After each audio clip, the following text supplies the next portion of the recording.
Hai teman, kembali lagi bersama saya yang akan membacakan novel berjudul Terpaksa Menikahi Pak Ustadz. Selamat bergabung bagi teman-teman yang sekarang sedang mendengarkan dan membaca. Saya doakan semoga diberikan kesehatan dan harinya menyenangkan ya. Jangan lupa bagi yang belum, bantu Mimin, bantu channel ini dengan cara like, komen positif, serta berikan subscribe. Mimin ucapkan terima kasih dan selamat mendengarkan. Bab 62. Alika gelisah dalam tidurnya. Ia beberapa kali mengubah posisi, tapi masih belum menemukan yang membuatnya nyaman. Syafiq yang tertidur pulas bahkan sampai terjaga karena pergerakan sang istri. "Kenapa sayang?" tanya Syafiq. "Aku nggak bisa tidur mas," keluhnya. "Mas pijitin lagi ya." Sambil menahan kantuk, Syafiq memijat lembut punggung dan kaki Alika. "Gak mau," tolak Alika. "Ya udah, terus maunya apa?" "Perut aku rasanya kram banget mas," ungkap Alika dengan tangan yang meremas spray, menahan sesuatu yang pertama kali dirasakan. "Mas panggil ibu sama Umi ya." "Jangan, siapa tahu ini kontraksi palsu," cegah Alika. Beberapa kali ia memang diingatkan oleh ibu dan juga mertuanya mengenai kontraksi. Bahkan mereka menjelaskan secara detail apa saja yang dirasakan saat kontraksi. Kini Alika merasa jika rasa kram itu hanya timbul dan tenggelam. Ia juga tidak ingin mengganggu di jam istirahat seperti ini, apalagi jika memang kontraksi yang dirasakan adalah kontraksi palsu. Syafiq dengan sabar menjaga sang istri. Ia bahkan tidak tega melihat istrinya meringis kesakitan, meskipun tidak lama. Sekarang Alika sudah tidak tenang dan akan kembali istirahat. Baru saja matanya terpejam, rasa kram sekaligus mulas dirasakan perempuan itu. Sakit. Alika meringis, mencengkram kuat lengan Syafiq. "Sayang, sepertinya kamu mau lahiran," ujar Syafiq. Ia yang akan pergi untuk memanggil sang ibu tertahan karena Alika yang mencengkram tangannya begitu kuat. Bahkan kuku jarinya melukai kulit Syafiq. Akhirnya Syafiq berteriak memanggil ibu dan juga mertuanya, berharap mereka segera datang. Alika kini sudah banjir keringat sambil menahan sakit. Bahkan air ketubannya sudah pecah membasahi spray. Alika langsung dibawa ke rumah sakit terdekat. Beruntung karena jaraknya tidak sampai 10 menit dari kediaman mereka. Syafiq tidak hentinya berdoa sambil memegang tangan Alika dan sesekali menyeka keringat sang istri. Syafiq bahkan ikut berkeringat melihat istrinya kesakitan. Ia juga menjadi tidak tenang. Di sebelah Alika ada Burita yang terus menginstruksikan agar anaknya itu tetap tenang dan jangan membuang tenaga dengan berteriak histeris, karena itu akan berpengaruh nantinya. "Ibu, sakit." Alika meringis, menangis pada sang ibu. "Sabar sayang, anak ibu kuat ya. Sebentar lagi nyampe kok," ucap Bu Rita. Ia menghapus jejak air mata yang bercampur keringat di pipi anaknya. Sampai di rumah sakit, Syafiq langsung membopong tubuh istrinya keluar dari mobil.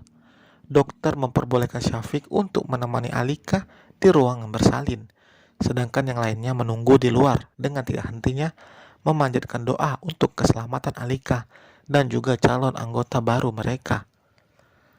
Masuk ke ruangan bersalin membuat Syafiq semakin tegang, hal yang baru pertama kali dirasakan. Ia menemani sang istri berjuang antara hidup dan mati. "Insya Allah kamu kuat sayang. Kamu ubi yang hebat," bisik Syafiq. "Kamu bilang gitu karena gak ngerasain. Rasanya gak seenak pas bikinnya." Alika bersungut-sungut dalam kondisi dirinya merasa sakit. Ia masih sempat marah pada suaminya. Dokter dan perawat yang melihat itu hanya menahan senyum karena tingkah Alika. Perempuan itu sepertinya hanya ingin melampiaskan rasa sakitnya dengan mengeluarkan kata-kata. "Tenang ya bu, tarik nafas pelan-pelan, terus hembuskan lewat mulut."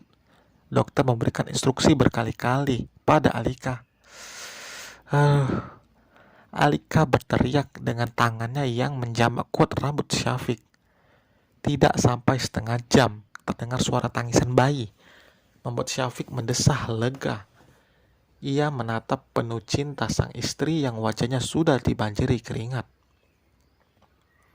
Syafiq bahkan sampai menangis haru dan tidak hentinya mengecup wajah Alika. Perutku masih mules, keluh Alika. Masih ada satu lagi, Bu, ucap dokter itu. Hah? Apa? Alika dan Syafiq berteriak bersamaan mendengar itu.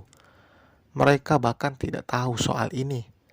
Pesannya pada dokter agar memberitahu saja kondisi kesehatan janin, tanpa memberitahu jenis kelamin atau ke anak mereka kembar atau tidak.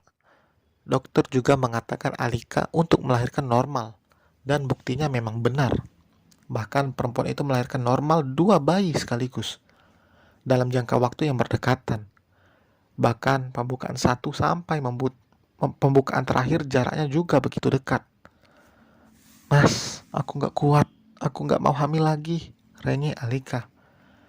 Bismillah, insya Allah kamu bisa sayang. Lihat tadi kan, anak pertama kita lahir, ucap Syafiq ya sampai menyeka air matanya yang tak terbendung. Proses persalinan 2 bayi kembar itu dilakukan secara normal. Kini Alika sudah dipindahkan ke ruangan perawatan.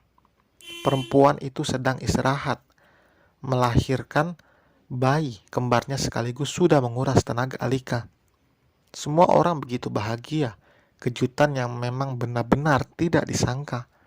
Mereka menantikan satu orang, ternyata yang datang 2 bayi sekaligus. Masya Allah, cantiknya anak-anak Umi. Wajah lelah Alika berganti dengan rona bahagia kala menatap kedua putrinya yang berada di sisi kanan dan kiri tubuhnya.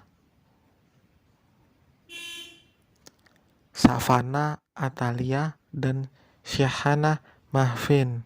Ini namanya Mas ambil dari list yang sudah kita siapkan, jelas Syafiq. Ibu bawa pulang satu, boleh ya?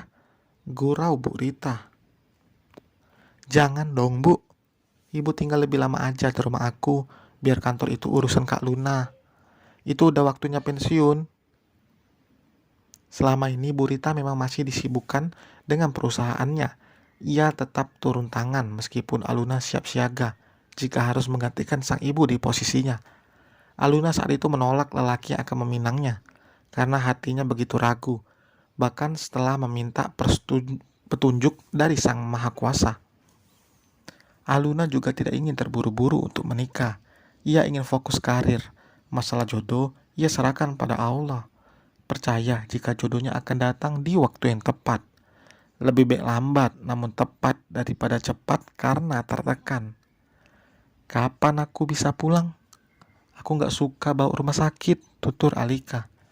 Tanya dokter dulu, kalau emang kamu udah baikan juga bisa langsung pulang kok. Bu Nining menyahut lalu menggendong Savana, menimangnya dengan lembut. Mirip Syafi saat bayi ya bah, tutur Bu Nining sambil mendekatkan bayi merah itu pada sang suami. Iya, tapi biasa nanti makin gede udah beda lagi, balasnya. Melihat raut wajah Alika terlihat kecewa, karena anak-anaknya tidak ada yang mirip dengannya. Benar banget, dulu aja Alika baru lahir mukanya kayak ayahnya banget, pas udah gede jadi mirip saya, saat Bu Rita sambil terkekeh. Ia juga ingin menghibur anaknya.